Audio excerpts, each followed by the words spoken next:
And with that, please welcome Russell Cleveland, everybody. Hey, thank you, appreciate it.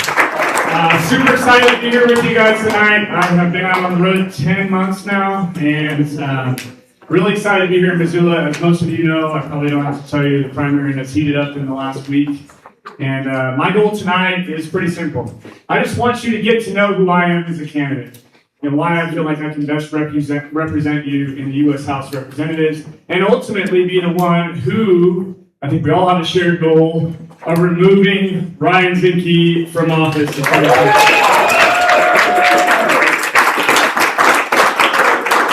with that, I am Russ Cleveland. I'm running for U.S. House District 1, and my clicker already stopped working. That's awesome.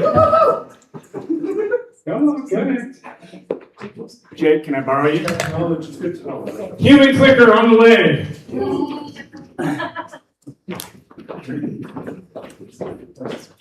I'll just tell you when to click if that works. Roger.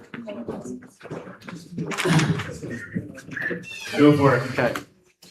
All right. Most of you who don't know me prior, and nobody knew me prior to this process, was probably like, who is this Russ guy? Where the heck did he come from? So, Jake, if you want to hit it.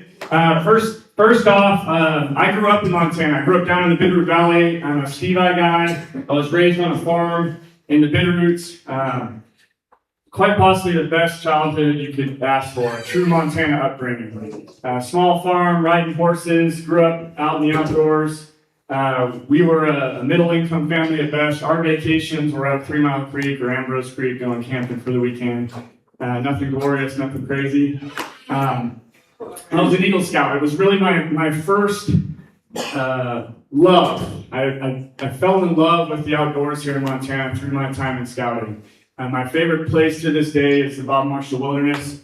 We did our 50-plus mile backpacking trip across the Bob, and it still remains one of the most pristine, perfect places in the United States. And as long as we can keep roads out of wilderness, we'll keep it that way, right? So. Hello. Maybe. Just hit the arrow down there. Oh, that works. Thank you. After my time in Stevensville, I ventured over to Butte. I got a taste of what big life is like. Any of you that have spent time in an Irish Catholic town know what I'm talking about. But a lot of fun. Played football for old Bob Green over there. Studied electrical engineering. And I was on my 3rd year in, and I lost a very dear friend of mine in Iraq. He was a explosive ordnance technician over in the Marines, and I came from a military family. So my dad was, his whole side, his brothers were Navy. My mom's whole side was Army. And I just felt something in me. This is post 9/11 era, so just a couple of years after 9/11, I felt that calling for something greater. I wanted to look at officer candidate school, but at that moment in time, just a short week after his passing, I decided it was time to boogie, and I enlisted into the Navy. And that took me out of Montana. That was 3 years ago at this, or 22 years ago at this point. I enlisted as a search and rescue swimmer. Spent most of my time initially in training in the Great Lakes.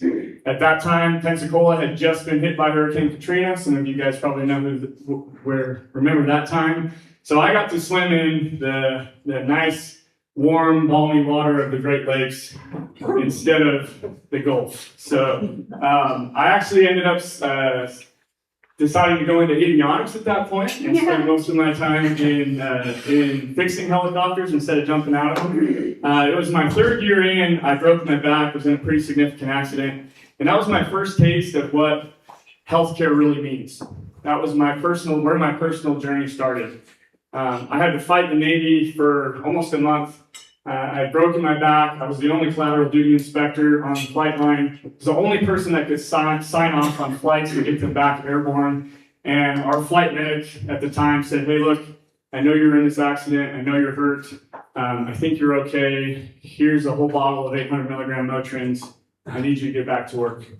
It took me going out into a civilian doctor on my own dime to the tune of $40,000 for me to get an MRI to find out that my back was broken and I had 2 blown discs and had been working for 3 weeks on the flight line. So it was eye-opening to me on what true medical care means, not just for us as people, but for entire organizations, for an entire system, and like the United States service, and what that means even trickling into the VA. Just a few short years later, that medical incident is what trickled into my first experience with Veteran Affairs, and what at that time was an 18-month hold time just to get a file processed to get seen by the VA.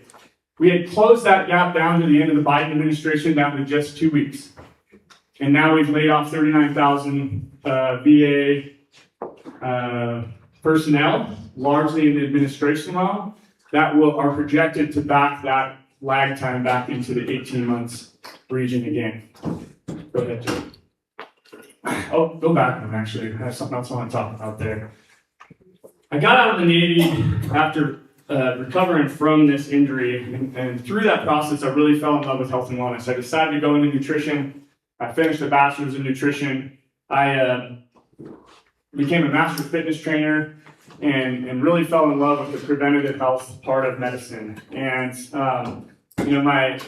my younger brother at the time, my parents adopted 2 kids growing up. I have a younger brother that's 14 years younger than me. He was battling childhood obesity. Like many Americans, there was an element to it that was genetic, and he didn't understand it and was bullied in school and couldn't wrap his head around what was causing some of that. I really fell in love and became passionate about how nutrition intersects with fitness and health overall. And so I had started, being a trainer, I started an organization called Pedal for Prevention. And my goal at that time was just to raise money. It was my first campaign experience, if you want to think of it like that. I rode coast to coast. You can see the map there on the bottom. Unsupported. I did a cycling trip. Raised tens of thousands of dollars that I donated to the Alliance for a Healthier Generation. Many of us know this Healthy School Lunch program now. That was the beginning of that started through the Alliance for a Healthier Generation. It was a Clinton Foundation organization whose goal was to put balanced meals back in schools. Knowing that a lot of kids, especially in inner cities, don't have nutritious meals at home. Their only opportunity to have nutrition is at school. And that's why we see things like SNAP and some of these other programs that are so important in today's world. And you'll see this in a minute when I talk about my last 10 years in a career. That was why it was so important to get healthy meals in schools, is because that kids learn better. We talk about lifelong health issues. That all starts at a young age and looking at what you eat. So I rode coast to coast, 3,600 miles over 6 weeks, fell in love with it and really wanted to make a career. Go ahead, Jake. And that's what brought me to Seattle U. I talked about my time in scouting. I met this cute girl on a trip when I was 14 years old in the San Juan Islands. And I was an Eagle Scout. Me and some Eagle Scouts out of Missoula in the Bitter Valley chartered a vessel out of Anacortes, Washington. And we sailed around the San Juan Islands, and there's this little boat of girls that we kept seeing in all these bays. And 14 years later, she became my wife. And so we stayed in touch during that time. It took me to Seattle U. That's where I studied my master's, got on with Seattle U, working as a director of fitness there and later as a director of risk management. And we started a family. We have a huge family. Some of you may know this. We have 6 kids now, a total of 7. And we're blessed. We're a Brady bunch, I call us. Some adopted, some stepkids, some kids of our own. But it's truly representative of an American household. That took me to my time in Denver. So I was selected out of that program. Seattle U had an executive leadership program I was lucky to get into. I worked with executives from the Puget Sound area and Boeing and Costco and Expedia, and really found that intersection between social justice and business and what that should look like to have a thriving business, but that does it through the lens of supporting people. And that was something I was really proud of Seattle U. I was selected out of a program to work for US Bank in Denver, where they wanted to see if they could bring in outside leaders, plug them into struggling banking markets, and help people understand that sometimes you have to select a leader and teach them the banking skills, not try and force a banker into becoming a leader.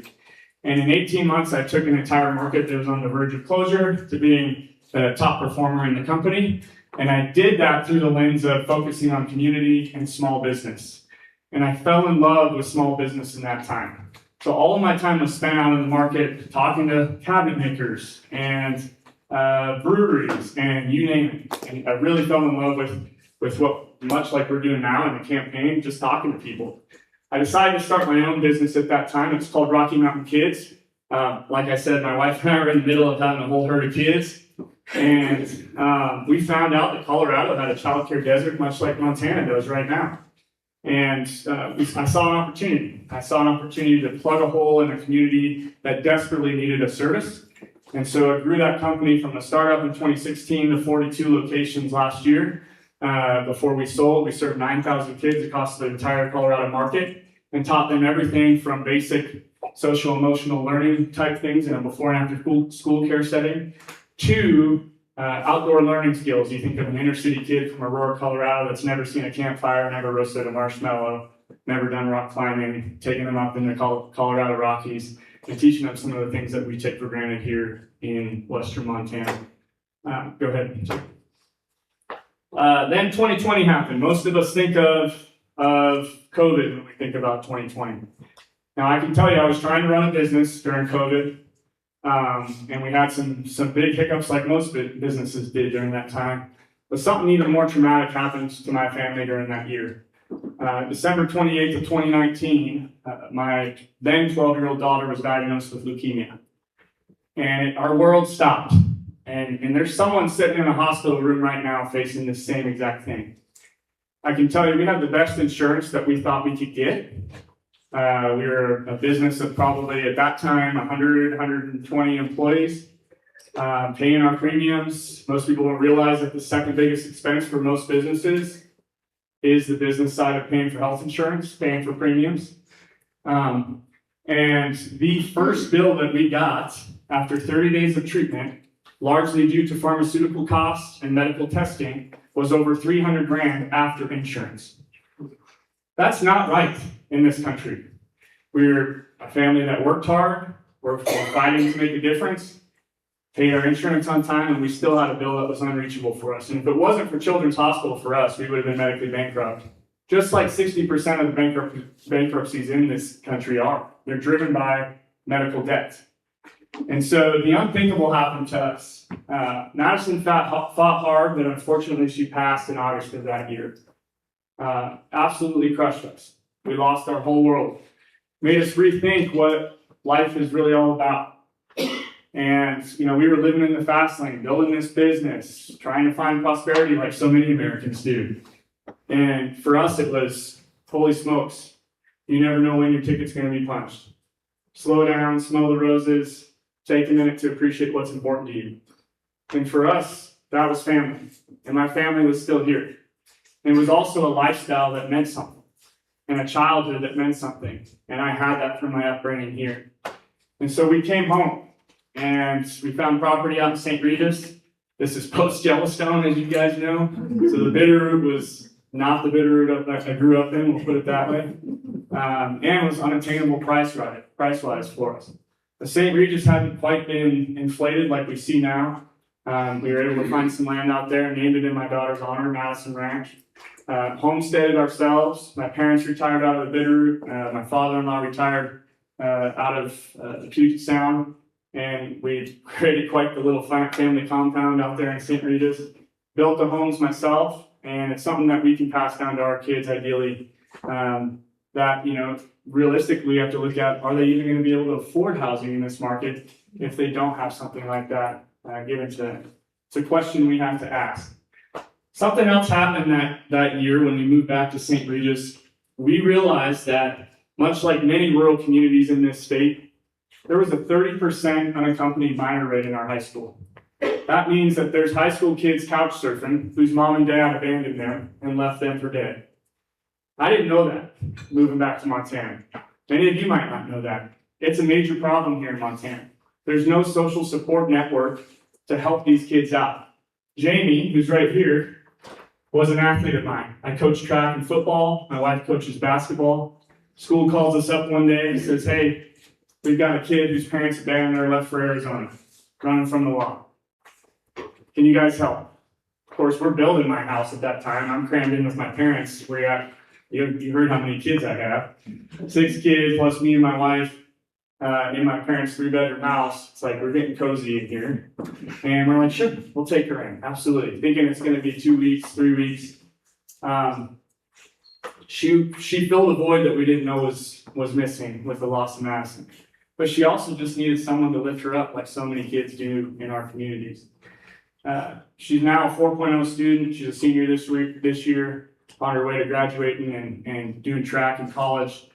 Still lives with us now, and we took guardianship of her here a year and a half ago. Just 6 months after she moved in with us, this little girl here, who's my youngest daughter, Malia, was diagnosed with a rare lung disease called pulmonary capillaritis. Took us 6 months to figure out what was going on. What pulmonary capillaritis is, it means your lungs are slowly bleeding. You're losing blood cells through your capillaries in your lungs. Very rare disease. There's only one drug that can fix it. A high-dose steroid mixed with something called IVIG. Insurance doesn't cover it. Doesn't fit their flow chart of medications, even though we had an amazing doctor's team, medical team at community hospital, had pinpointed what it was, found the only cure for her, and the cost of each dose was $10,000 per dose. She needed a dose every 3 to 4 weeks. And insurance said, sorry, doesn't fit our flow chart. So it took 18 months of fighting that for a medication that cost just a fraction of what they're charging. And they won't even consider it. It took a team of doctors from Missoula all the way to Seattle, all the way across the country to fight them over 18 months just to get them to cover the only medication that saved her. I'm happy to share that she made it. She's in remission as of June this last year. But it, again, reminded me how broken our healthcare system is. I keep getting these reminders throughout life of how corrupt this system is. Go ahead, Jake. And then I told you I sold my company last October, and then November happens. We all know what happened last November. Trump's back. And it's like, oh man, here we go again. We thought the first round was bad. January comes around, what's one of the very first things the Trump administration cuts? Cancer research. Across the board. One of the next things, VA. Third thing, Department of Education. All things very near and dear to my heart, personal experience with, but also very, very critical to the fabric of our communities, our society. And so I was pissed. That was my moment. I call it my activation moment. Everything you see right here went down that black hole on our phone. We get, oh, this bastard, you're scrolling and mad. And I realized I could sit here and be upset about it, or I can do something about it. And so that's what prompted me to run. So last April, I announced, go ahead, Jake. Last April, I decided to run. I looked into Zinke. Man, this guy is vulnerable. Obviously, he's not well liked. But I can also meet him where he's at. I'm a veteran. I'm a small business owner. I grew up here in Montana. Some of the things that he has hung his hat on, so to speak, I can neutralize. I can meet this guy's where he's at and get some of those votes that he's swept up just because of some of those things that he's identified as. So I hit the road. I'm not self-funded. Unfortunately, I'm not a multimillionaire.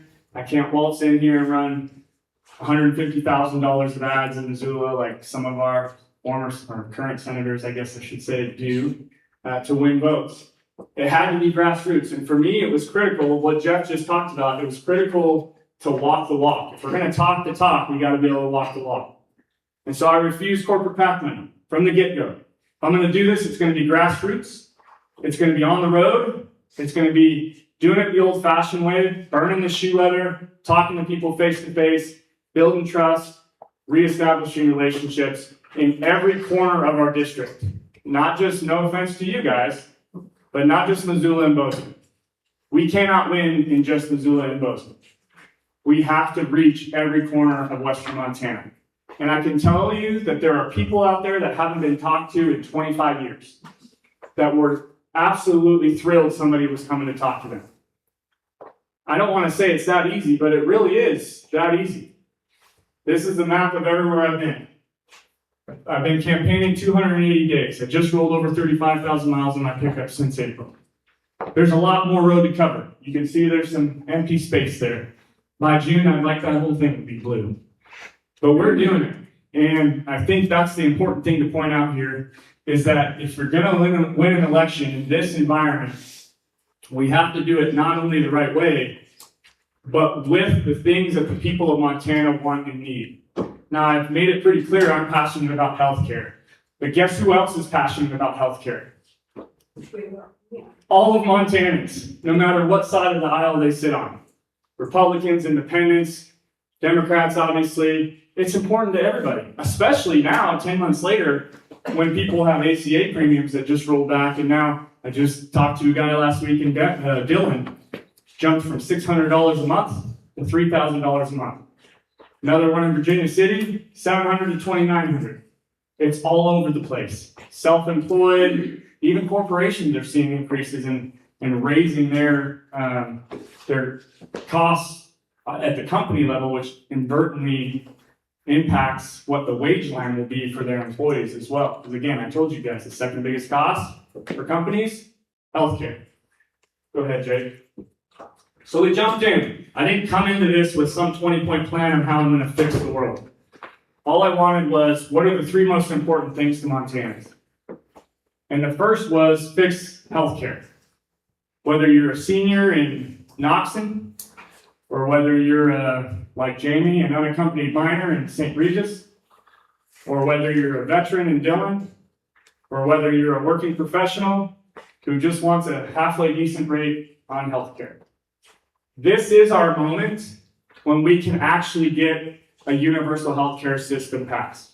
People are so upset about this. Medicare for all is the answer. But I actually believe in something bigger. I think we have to take it one step further. Medicare for all doesn't solve all the problems, because guess what? We still have eyes. We still have teeth. We still have a nutrition system that's broken here and run by basically 5 major corporations that tell us what we get to put on our food shelves, right? So I think we have to take it up a notch. Let's include dental. Let's include vision. Let's include mental health. And most importantly, arguably in rural Montana, let's include emergency transport services so you can actually get to where you need to go in a reasonable amount of time. We can't settle for less. And so I think it's more important than ever to choose somebody who has the lived experience that can get us where we need to go and fight the fight that's ahead. This is not going to be easy, but it's also not a pie in the sky idea. This is reality. This is an opportunity for us to say, hey, I don't care that you're Republican or Independent, but I do care that you get to see a doctor in a reasonable amount of time and it's not going to break your bank. That's reality. Until we get to that point, though, we have to be very intentional about maintaining the funding and systems that help keep healthcare affordable until then. Whether that's Medicare, Medicaid, VA, whether that's some of the emergency transport systems, whether that's supporting our rural hospital networks to make sure that we actually have doors remaining open in places like Madison County or Plains. I just met with the CEO of Madison Valley Medical Center last week. You want to know what their best payer is? Medicare. That's their top payer, not private insurance. So they depend on these things just like you and I hope to. Okay. Healthcare obviously is the biggest part of affordability for most Americans at this point. Affordability, whether Trump wants to admit it or not, is not some made up word of the Democrats. It really is a real issue. Healthcare is both on the affordable side, but like I said, it's also something we have to attack from the access side. And that's why, for me, it stands out as its own issue. There's some other elements to affordability that we need to address. One, the second biggest cost in Montana is housing, depending on whether you have kids or not. Any guesses on what that second biggest cost is if you have kids? Childcare. We need a universal childcare system. Something I'm most proud of in my company before I sold it was helping get universal pre-K passed in Colorado. That was transformational for that entire state. Not just from an education standpoint, but when you're a working parent and now you can go back to work, ideally in a universal childcare setup, it would be as soon as you're ready after birth, but at least in a universal pre-K setup, it's at the age of 3 instead of 5, you're back in the workforce before you lose relevant skills to get you back to work. And that's incredibly important. That's on the economic side. Universal childcare has a proven record of a $4 to $9 return for every dollar invested. If you don't believe me, look up New Mexico right now. They're the first state to pass universal childcare. They have, on average, a $9 return for every dollar that they have invested into that system. And I'm talking about local economy, not national economy. Small businesses are doing better.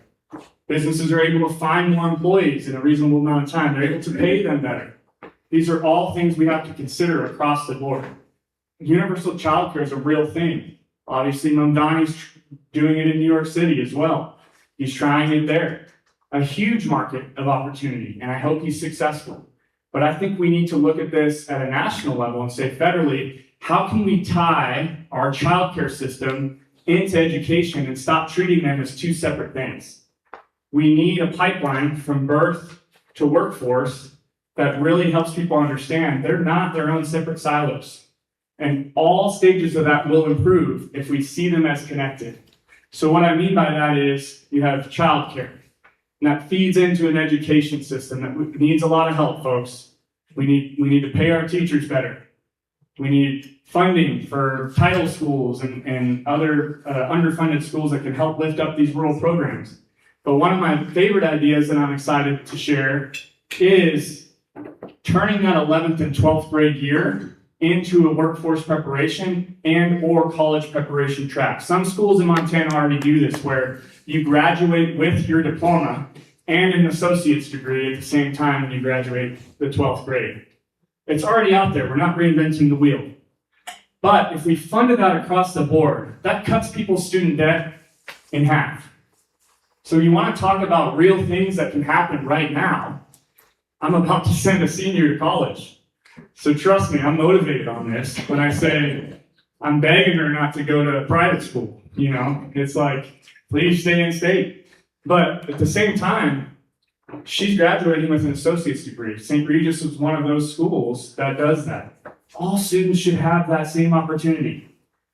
It shouldn't be selected on whether you go to a Title I school or not. It should be everybody. The important thing to note, though, is that it shouldn't also work against a student who doesn't want to go to college. Because guess what else we need?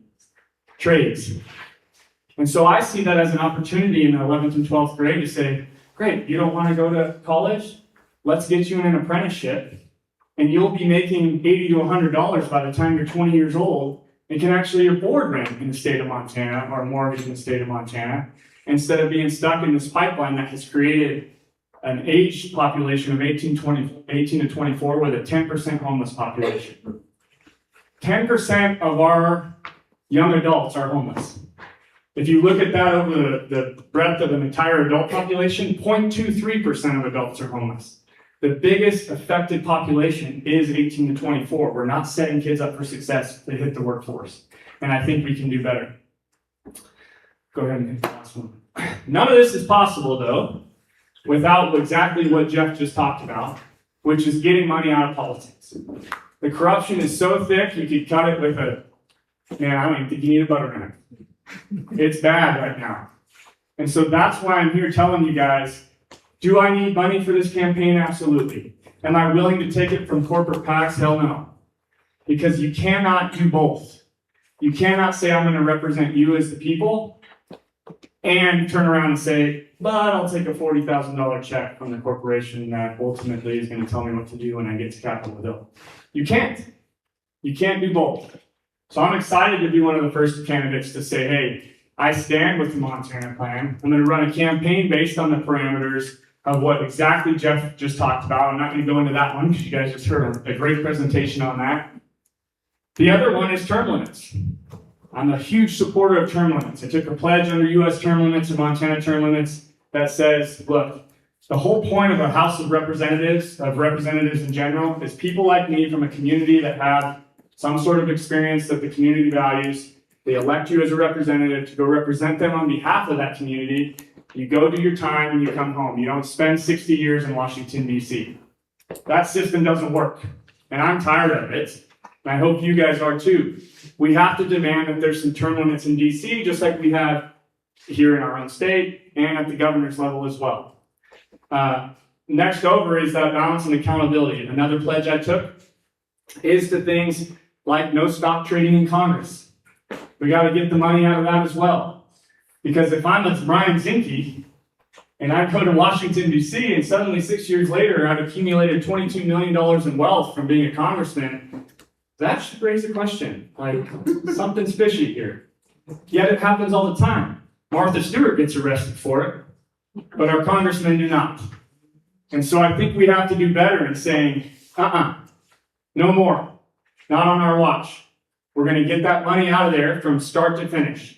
And so, yes, we need to support things like the Montana Plan that can backdoor Citizens United at the state level. But we also need to elect candidates who are walking the walk and are saying, I'm also not going to do this, and we're going to flank right. Jeff and his crew will flank left, and we'll get Citizens United out of here and actually start restoring some representation for us in Washington, D.C. Lastly, I think, the big thing for me, a lot of people have asked me in the last week, where's your endorsements? I said, I've never asked for any. You know why? Because it falls into the same bucket for me. I think it's important to represent the people. Endorsements to me, while popular, mean that one, you're either focused on supporting that individual's priorities as well, or you're more focused on getting in with the other politicians who, in my opinion, the system's so broken right now, especially at the national level, I really don't want to align with anybody. But we need to represent the people. And so to me, it's important to say, my most important endorsement is sitting right here in this audience.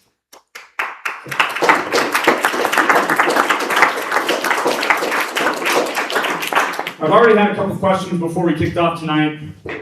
How do we get there? What's the path to victory? Again, we need to choose a candidate that can actually win next November.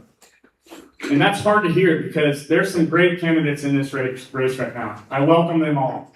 Sam's great, Brian's great, Matt's great, but ultimately, who's best positioned to take down Ryan Zinke in this role next year? Not next year, next fall, 2026. I personally think we have to look at lived experience. You can have great opinions and great ideas on policy, but unless you've lived through, excuse my French, some shit, my 30s hardened me. And that's why I'm in this right now, was whether it was through business or personal loss, that stays with you forever. It's a different kind of motivation. Career experience is another one.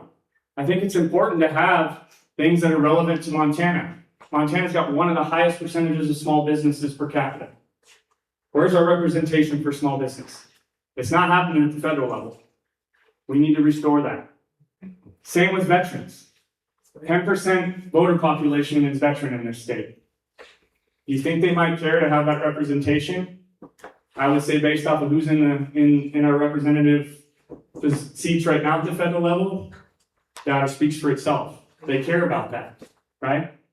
Time and market.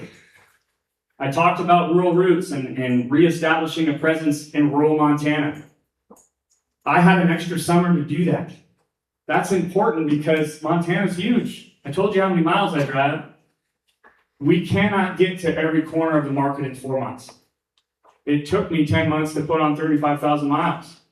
And it's going to take that type of time to reach every corner and actually rebuild relationships in places like Eureka or Virginia City or Dillon. And I'm proud to say that I've done that. I have great, great, great support in those areas. And then the other couple are just look at who do you prefer in terms of leadership style? What are you looking at in terms of data? You know, there's candidates across the board, and we have recent data, just as recent as last year, showing what Western Montanans want and don't want. John Tester won in Western District, for example. He's the only Democrat that did at that level, right? Unfortunately, Monica did not. Neither did Bussy. And so I think we have to look at those things and say, hey, what type of candidate do all Montanans want, not just our bluest dots? Go ahead. So that takes me to how you can help. My ask here today, I'm here to ask you for your vote. That's what's important to me. Yes, I need Missoula, but I'm also hoping that you see I'll do the work. I'm here for you. I have nothing personally to gain from this.